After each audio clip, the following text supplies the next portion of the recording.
Hello everyone, welcome back to my channel. आज हम बात करेंगे audit of books of accounts के बारे में। इसमें अभी मॉडिफिकेशन आई है फाइनेंस एक्ट 2020 में, तो उसके बारे में you all know audit of books of accounts हमें कब कब करवाना होता है। अगर तो आप बिजनेस क्लास हैं देन आपको 1 करोड़ से ऊपर अगर आपका टर्नओवर है then you have to mandatorily you have to get your books audited. अगर आप किसी प्रोफेशन में हैं देन इसका जो सीलिंग है वो 50 lakhs तक है।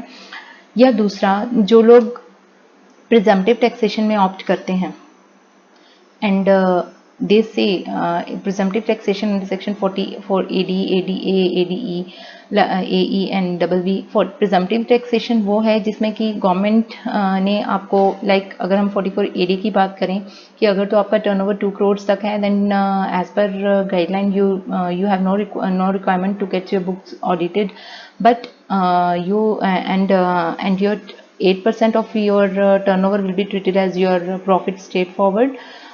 If you are doing all the transaction through the banking channel then 6% of your turnover will be treated as a profit. मतलब इसमें आपको डिटेल में बुक्स ऑफ अकाउंट्स बनाने की ज़रूरत नहीं है, डिटेल में आपको बुक्स का ऑडिट भी करवाने की रिक्वायरमेंट नहीं रहेगी अगर आप प्रिजम्पटिव टैक्सेशन के लिए जाते हैं। इसके रिगार्डिंग हमने प्रिजम्पटिव टैक्सेशन पे वीडियोस शेयर किए हैं कि 44 AD की डिटेल्ड प्रोविजन क्या है, ADA की क्या है एंड AE की क्या है।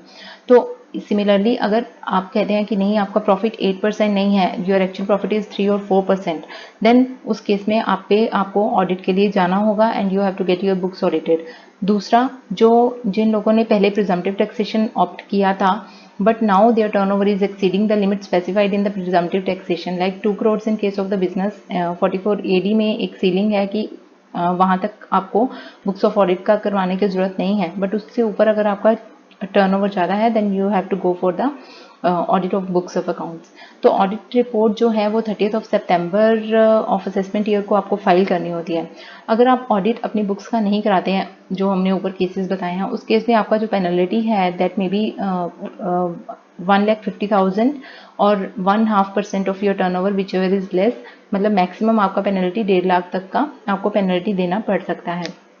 Due date of filing of return is 30 September of every year subject to extension and reference of 44 AB is also. हमने कुछ अगर ऑडिट की हम बात करते हैं तो जो फर्म्स ऑडिट के अंदर फॉल करती हैं लाइक बिजनेस टर्नओवर जिनकी 1 करोड़ से ऊपर हैं, उनके ऊपर कुछ TDS की रिक्वायरमेंट भी रहती हैं कि अगर वो किसी को एज अ इंटरेस्ट पेमेंट करते हैं या किसी का कोई रेंट पेमेंट करते हैं 194A में करते हैं या 194EI में करते हैं तो उनको TDS भी काटना होता है। तो TDS के जो नॉर्म्स हैं उसमें भी 44 AB का रेफरेंस दिया गया है कि दैट मीन्स कि 44 AB में जो सीलिंग मेंशन है कि बिजनेस TDS उन लोगों को काटना है whose turnover is exceeding 1 crore and who are under the purview of audit, and professional receipts is above 50 lakhs, they are also under the purview of audit। तो उन लोगों पे TDS की प्रोविज़न भी एप्लीकेबल होती हैं कि उन्होंने अगर ऐसा कोई भी पेमेंट स्पेसिफाइड किया है किसी को तो उसमें से उनको TDS काट के ही पेमेंट करना है। तो अभी जो फाइनेंस एक्ट 2020 में इसमें अमेंडमेंट आई है वो हम देखते हैं। तो फाइनेंस एक्ट 2020 में क्या किया गया है, ये जो लिमिट था बिजनेस क्लास के लिए वो लिमिट 1 करोड़ से बढ़ा के 5 करोड़ तक कर दिया गया है कि अगर आपका टर्नओवर 5 करोड़ तक है तो आपको बुक्स ऑफ अकाउंट्स का ऑडिट नहीं करवाना है, आपको ऑडिट करवाने की ज़रूरत नहीं है। It is not mandatory for you to make your books to get your books audited. But इसके लिए 2 कंडीशंस हैं। इसके लिए कंडीशंस क्या हैं कि अगर आप का cash receipts during the year है वो 5% ऑफ टोटल रिसीट्स से एक्सीड नहीं करती हैं। कि मान लीजिए कि अगर आपका जो टोटल रिसीट्स हैं 1 करोड़ का है तो 5% से ऊपर का कैश रिसीट नहीं होनी चाहिए। इसी तरह जो पेमेंट्स अब आपने की हैं टोटल उसमें भी 5% से ऊपर की टोटल पेमेंट नहीं होनी चाहिए, 5% out of the total payments. तो अगर आप ये दोनों कंडीशन सेटिस्फाई करते हैं then you can opt for this new amendment. Otherwise आप पे वही पुराने वाला सीलिंग जो 1 करोड़ का था वही एप्लीकेबल होगा।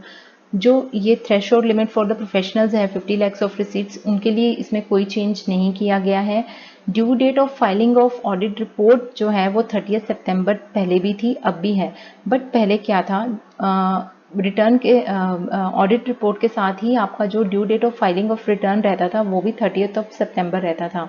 बट नाउ जो due date of filing of return है जिस फर्म का ऑडिट जिस फॉर्म पे ऑडिट एप्लीकेबल है उनका due date of filing of return extend कर दिया गया है along with their all the partners. उनकी पार्टनर्स की रिटर्न का डेट भी एक्सटेंड कर दिया गया है, वो मैंडेटली 31 अक्टूबर कर दिया गया है परमानेंटली।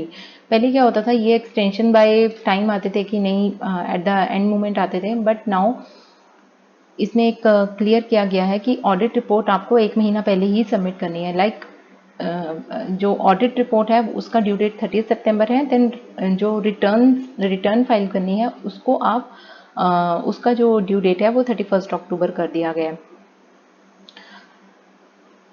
और दूसरा, ये जो अमेंडमेंट 44AB का है, ये अमेंडमेंट का जो थ्रेशोल्ड लिमिट दिया गया है 1 करोड़ टू 5 करोड़, ये TDS नॉर्म्स के लिए एप्लीकेबल नहीं होगा। तो ये क्लियर करना बहुत ज़रूरी है कि जिन लोगों को अपने जो TDS हम काटते थे सेक्शन 194A में CH और IJ में जो TDS काटते थे, किसी को भी हमने जो इंटरेस्ट का पेमेंट किया है, कोई बैंकिंग कंपनी है या पेमेंट टू ए कॉन्ट्रैक्टर, किसी कॉन्ट्रैक्टर को हम कोई पेमेंट करते हैं या कोई कमीशन ब्रोकरेज देते हैं या fees for the technical service या हमने कोई रेंट दिया था, तो ये उनको TDS काटना होता था। किन लोगों को काटना होता था? जिनका जो बुक्स ऑफ अकाउंट्स ऑडिट करवाना ज़रूरी होता था, उसमें रेफरेंस था पहले सेक्शन 44AB का कि अगर उनका टर्नओवर एक्सीडिंग 1 करोड़ है तो then they are also liable for to comply with the TDS norms. But now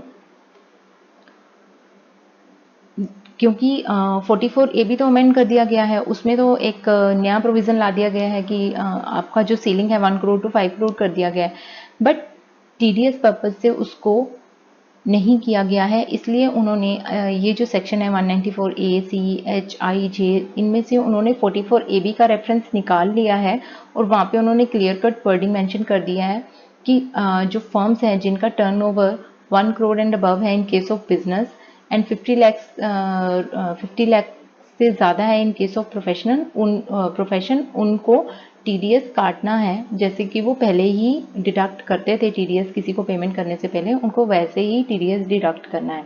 तो ये था फाइनेंस एक्ट 2020 में जो हमारा अमेंडमेंट आया है। अगर आपको ये वीडियो अच्छा लगा हो तो लाइक कीजिए, शेयर कीजिए, सब्सक्राइब कीजिए चैनल को। Thank you so much.